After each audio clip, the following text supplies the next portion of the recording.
All right, let's kick off this deep dive. We're grabbing a source that's sitting right at the intersection of electrical engineering, fire science, and frankly, your world as trained chemists and battery scientists. Absolutely. We are taking a serious look at the fire hazard assessment of lithium-ion battery energy storage systems, or ESS. This isn't a general chat. We're unpacking a very specific foundational report commissioned by the Fire Protection Research Foundation, the FPRF. The report is the Springer Briefs in Fire publication, Fire Hazard Assessment of Lithium-Ion Battery Energy Storage Systems by Andrew F. Blum and R. Thomas Long, Jr. Our mission today is really to give you a shortcut to understanding the key findings, the implications presented in this assessment. And tailored specifically for folks who already know the difference between an anode and a cathode, and why LiPF6 decomposition is something to be concerned about. Exactly, because Li-ion ESS deployments are scaling up dramatically, everywhere from homes to utility grids. Understanding the actual fire hazards based on testing and analysis is absolutely critical for safe design, proper installation, and, effective emergency response. This report starts building that technical basis. So why this report? Why now? Let's jump into what the report lays out as the background and motivation there, Chapter 1. What was the driving force there? It really came down to foresight, I think. The industry saw this massive influx of ESS deployments coming. Right. But there was a clear lack of consolidated technical guidance on the specific fire hazards of Li-ion systems for everyone involved, authorities having jurisdiction, AHJs, first responders. Even the industry itself. Exactly. And the companies designing and installing these systems, people needed concrete data, not just assumptions. Okay, so the objective was clear. Develop a technical basis for assessing these hazards through a fire hazard assessment. And you mentioned this particular report is just phase I of a larger initiative. Correct. This first phase, undertaken by Exponent, had a specific scope with 4 main tasks. First, they needed to figure out what was already known. Standard procedure. Yeah, that meant a literature review and, critically, a gap analysis. What technical information was missing? And they found quite a bit was missing, which I'm sure we'll get to. Task 2, then. Task 2 was designing a full-scale fire testing plan for a commercial-scale unit, specifically a 100 kilowatt Li-ion ESS. Okay, a decent size. Task 3 involved witnessing the implementation of those full-scale tests. They weren't just designing on paper. They were there to observe, collect the data as it happened. Boots on the ground. And task 4, the output we're actually discussing today. That was reporting those final results and the fire hazard assessment derived from them. Now, it's important, as the report notes up front, what wasn't included in this initial phase. That seems key. Yes, this is a crucial boundary condition. Phase I specifically did not analyze or test fire detection systems, fire suppression methods, or emergency response tactics for these ESS fire scenarios. This is purely characterizing the hazard itself. Precisely. How the system behaves when exposed to internal or external fire conditions. What happens if it just burns? That clarity is helpful. Let's move into their literature review and gap analysis, Chapter 2. The report gives us a quick overview of energy storage technologies, mentioning electrochemical, chemical-mechanical, thermal, but quickly zeroes in on Li-ion. Well, yeah, for obvious reasons. High energy density is the key driver for Li-ion's dominance, balancing supply and demand more nimbly than, say, pumped hydro, which they mention as a traditional example. Right, the old standby. But battery ESS is still relatively early in its large-scale deployment compared to those older technologies, so the hazard profile is, less established. They also break down commercial versus residential ESS. Residential systems are typically smaller, 1 to 10 kilowatters maybe? Yeah, simpler. Commercial systems, like the one they actually tested, are 20 to 100 kilowatters and up, modular, and operate at much higher voltages. What kind of voltages are we talking? Anywhere from 48 VDC up to potentially 1,000 VDC or even more, depending on the specific architecture. Okay, significant. And the common locations inside buildings, exterior paths, shipping containers, all have different implications for fire safety. Absolutely. How a fire might behave or spread changes dramatically. The report lists the components we'd expect. The batteries themselves, mounting, cooling systems, power electronics, and the enclosure. Now, this next part is really in our wheelhouse as chemists. The Li-ion battery overview and then characteristics and hazards. The report correctly points out the flammable organic electrolyte as the primary challenge. That's the fundamental difference compared to, say, aqueous systems. We're dealing with volatile organic compounds and a dissolved salt like LiPF6 in a sealed cell. And that sealed aspect is key. Venting only happens under abnormal conditions, electrical abuse, thermal abuse, physical damage. Exactly. Unlike, say, a lead-acid battery that might just vent hydrogen during normal operation. This is different. And it's not just the flammability of the electrolyte vapors once vented, it's the composition of the vent gases under abuse conditions. The report lists VOCs, H2, CO2, CO, soot, particulates. And those nasty decomposition products from the electrolyte itself? Yeah, the fluorine compounds. Right, things like PF5, POF3, and the big one we always worry about, HF hydrogen fluoride. Knowing LiPF6 is the salt, if moisture is present or even just from the high heat, HF formation is a significant risk. And these gases aren't just flammable. No, they're hot. The report mentions over 600 degrees C, which can ignite the gas itself or surrounding materials. It's a combined thermal and chemical hazard. They touch on the structure cells built into modules, modules into packs, and the critical role of the battery management system, the BMS. Yeah, the BMS is monitoring voltage, current, temperature. That's the first line of defense against letting things get into an abuse condition in the first place. But failures can still happen. So the report then reviews the ESS codes and standards landscape, UL, IEE, NFPA, the alphabet soup. And they focus on UL 1973, which covers stationary applications because the tested unit is actually listed to it. Okay, so UL 1973 sets requirements for construction and performance, including specific fire exposure tests, right? An external fire test. Right, with a hydrocarbon pool fire for 20 minutes, followed by a hose down. Goal, no explosion hazard. And crucially, an internal fire exposure test. How does that one work? Yes, the internal test is key. They heat one centrally located cell to force it into thermal runaway and then observe for an hour after the heating stops. And the pass-fail criteria. Critical here. Fire cannot propagate to other cells or modules, and no explosion can result. This is intended to show the system's ability to contain a single cell failure safely. Makes sense. Yeah. Beyond these product standards, though, they look at national codes and regulations, NEC, IBC, IFC, NFPA1. And this is where the report identifies some major disconnects and, well, gaps. Yeah, this is one of the most striking findings for me reading through it. The report points out the inappropriate use of electrolyte volume in some codes to define hazard levels for Li-ion. Volume, like liquid volume. Exactly. That metric is designed for things like sulfuric acid spills from lead-acid batteries. It fundamentally misses the point for Li-ion, where the primary hazard under abuse isn't a liquid spill, it's the venting of flammable and toxic gases from sealed cells. That feels like trying to measure the hazard of a gas leak by the volume of liquid left in the supply tank. It just doesn't fit. What other code issues did they flag? Oh, several. Conflicting or missing guidance on fire suppression, detection systems. Hazardous material classification is a Li-ion ESS, a hazardous material during normal operation requiring special room ventilation. Which it typically isn't, right? Yeah. It's sealed. Right. But codes written for different technologies might incorrectly say yes. And then there are issues around separation distances from other structures or equipment. They give concrete examples of code contradictions too, don't they? They do. Smoke detection thresholds varying between the IBC and IFC. Permit requirements based on that problematic electrolyte volume metric we just talked about. And they specifically highlight the confusing situation in NFPA1 regarding thermal runaway protection. Yeah, this one's a bit of a head-scratcher. One table in NFPA1 apparently says no protection is needed, but another section requires a listed device or method to prevent runaways. And meanwhile, the IFC apparently has no requirement for thermal runaway protection at all, according to the report. Which, if you understand the potential for runaway propagation in certain battery designs, feels like a pretty significant gap. It really does. They do mention that a new NEC article, Article 706, is proposed specifically for ESS, which should help consolidate and clarify some electrical installation requirements, at least. Okay, so that's some progress. The report also reviews past ESS fire incidents, but their search found, well, not much public data.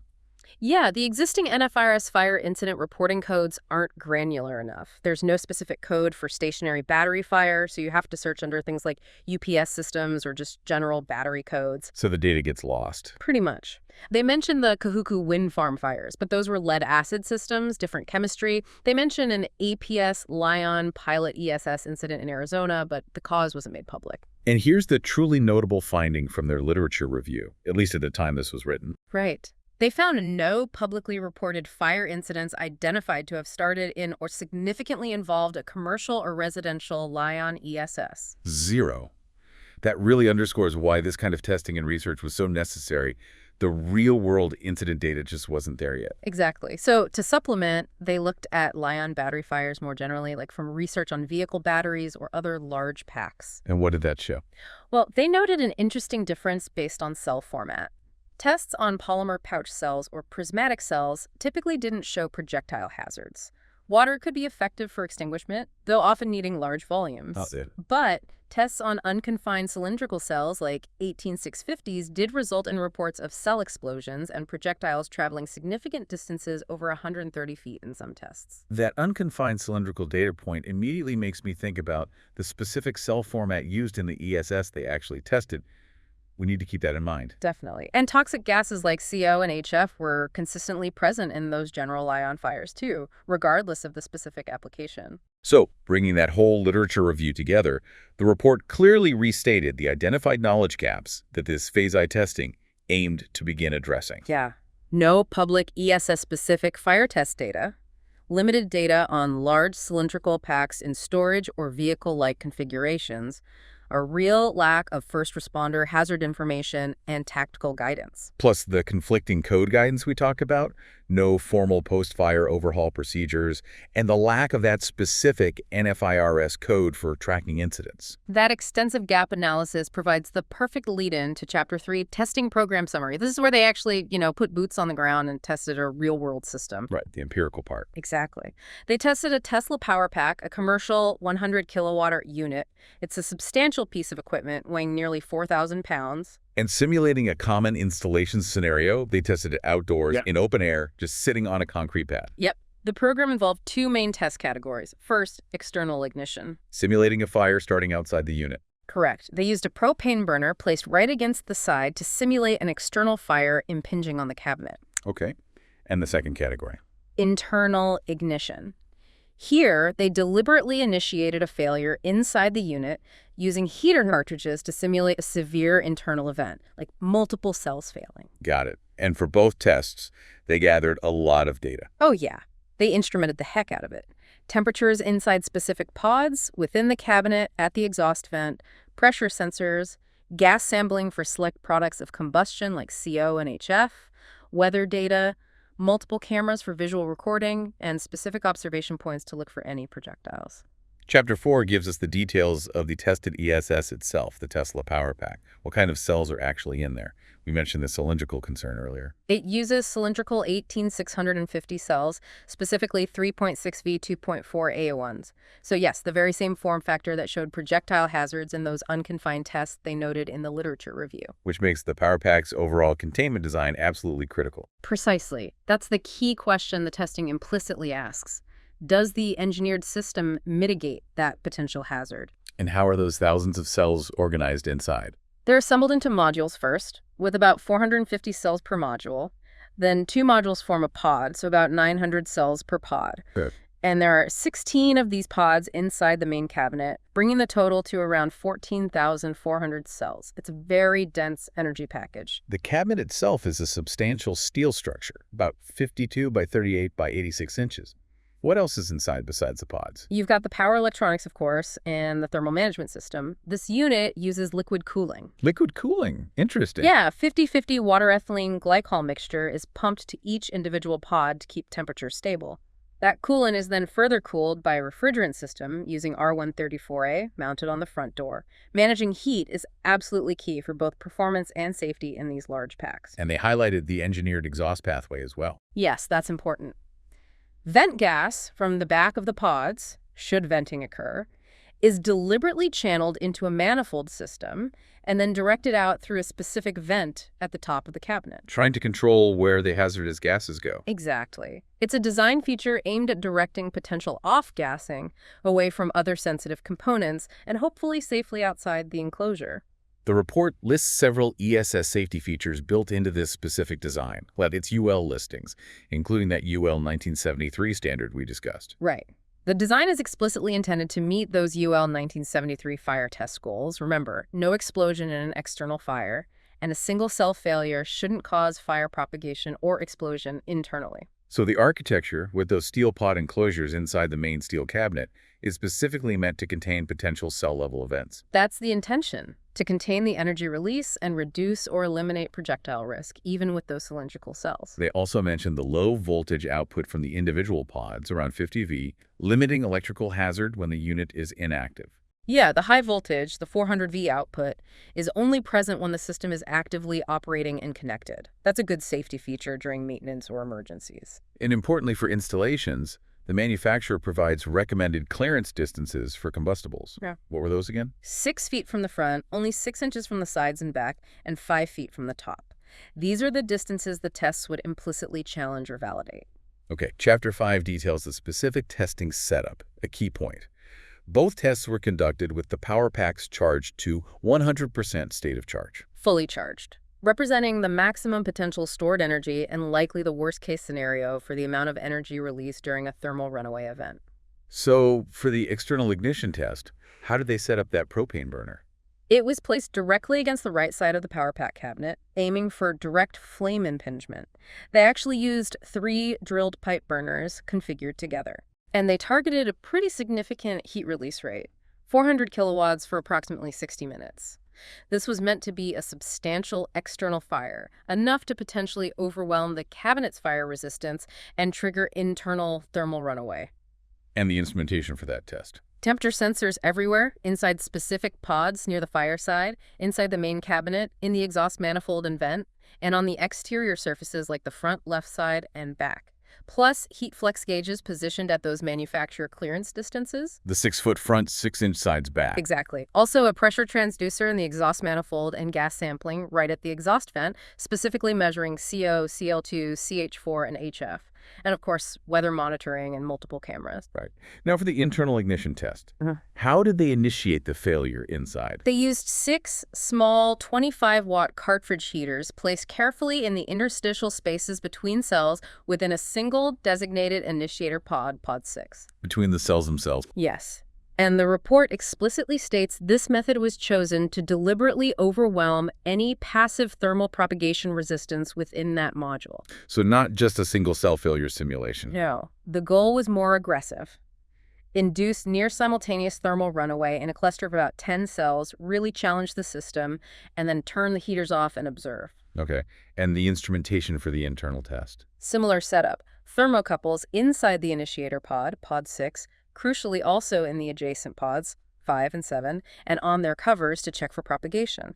Also, exterior surface temps, exhaust manifold temps, pressure transducers were placed inside pod 6 as well as in the exhaust manifold and the main cabinet. Checking for pressure buildup at the source. Right, and gas sampling again at the exhaust vent, this time looking for CO, CH4, and HF, plus weather and cameras. All right, let's get to the main event, Chapter 6, test results.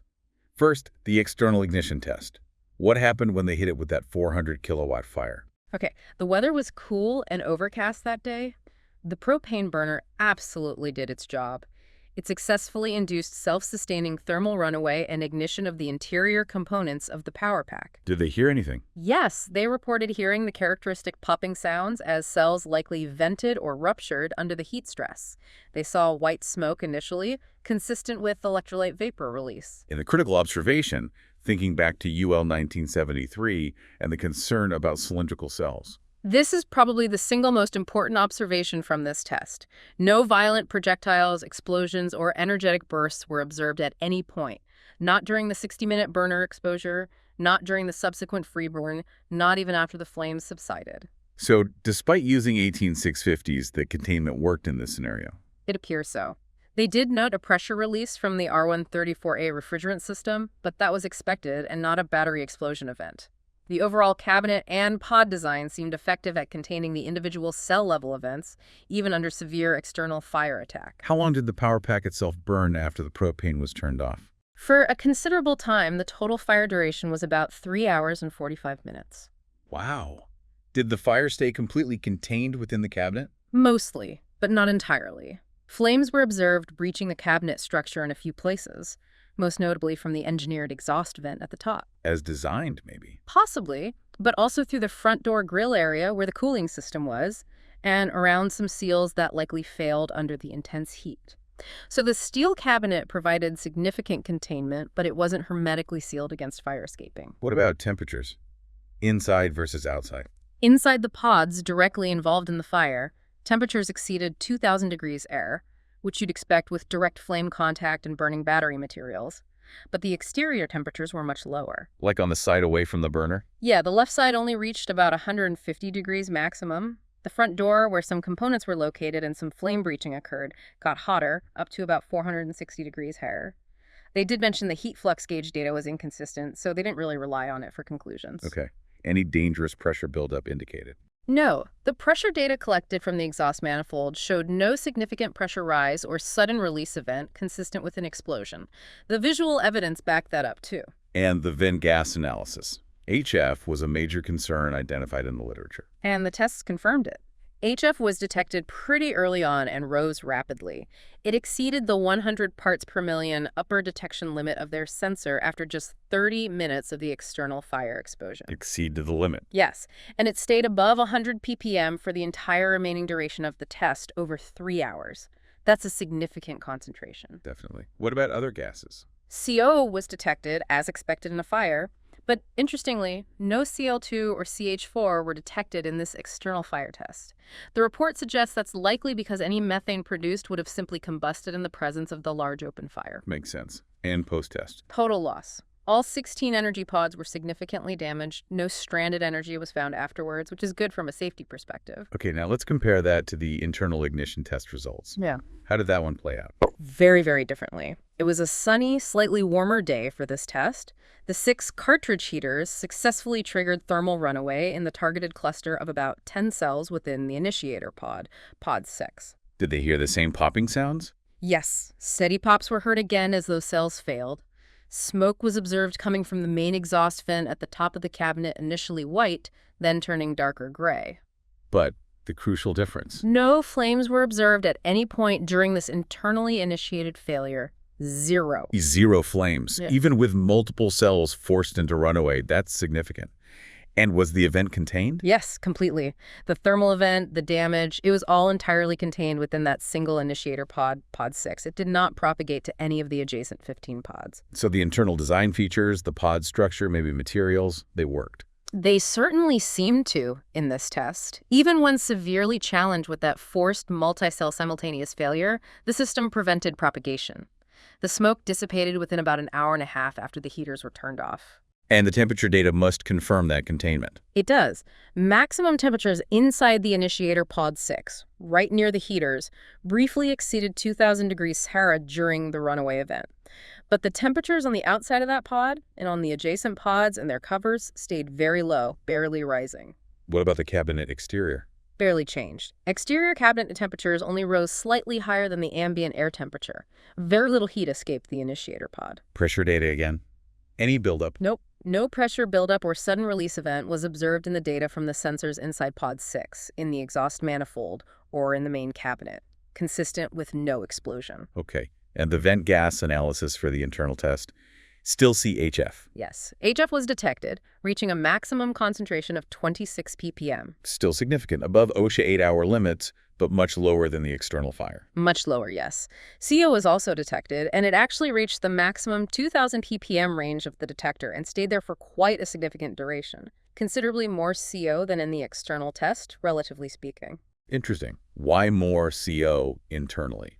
Likely because there was no large open fire consuming it, it was just the decomposition products venting.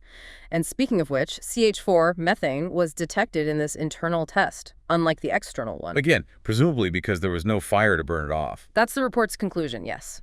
The methane produced by cell decomposition was able to vent without immediate combustion. And post-test for the internal scenario. Only the initiator pod, pod 6, was damaged. The other 15 pods remained completely operational, still at full state of charge. The damaged pod was safely discharged later, and the power pack was recycled. Okay, let's pull these results together in Chapter 7. Key findings. Looking back at the literature review first, the report seems to strongly confirm those identified code gaps are real and problematic. Absolutely. That point about using liquid electrolyte volume to classify Li-ion hazard levels in codes like the IFC and NFPA1, this testing really underscores how inappropriate that is. The hazard mechanism is gas release, not liquid spills. Right. And the conflicting guidance on Earth thermal runaway protection also stands out as a major issue for designers and, the AHJs, the authorities having jurisdiction who have to approve these installations. Definitely. And while they acknowledge that newer code editions are starting to adopt some improvements, and things like that proposed NEC Article 706 might help on the electrical side. The report emphasizes that these fundamental issues and conflicting requirements still persist in the codes that are actually adopted and enforced in many places today. Exactly. So the testing provides that crucial empirical data. It backs up some assumptions, maybe challenges others. The external fire, for instance, required substantial energy input, that 400 kilowatts for an hour, to really get the system going into self-sustaining runaway. And once ignited, it burned for a very long time. Nearly 4 hours, yeah. Significant duration. Flames did escape the cabinet in places, particularly the top vent, but And this is the big headline finding from the tests. crucially, in neither the severe external fire nor the internally initiated multi-cell runaway event were projectiles or explosions observed in this specific ESS design. Which is huge, especially given the 18650 cells used and the data from unconfined tests. It really suggests the engineered containment, the pods, the cabinet was effective, at least under these specific test conditions. And in that internal test, even with a forced multi-cell failure, the event was contained within that single pod, and perhaps even more surprisingly, no flames were observed externally. Yeah, that's a powerful demonstration of the internal design features working as intended, preventing propagation even when significantly challenged. Okay, so what about flame spread hazards based on these tests?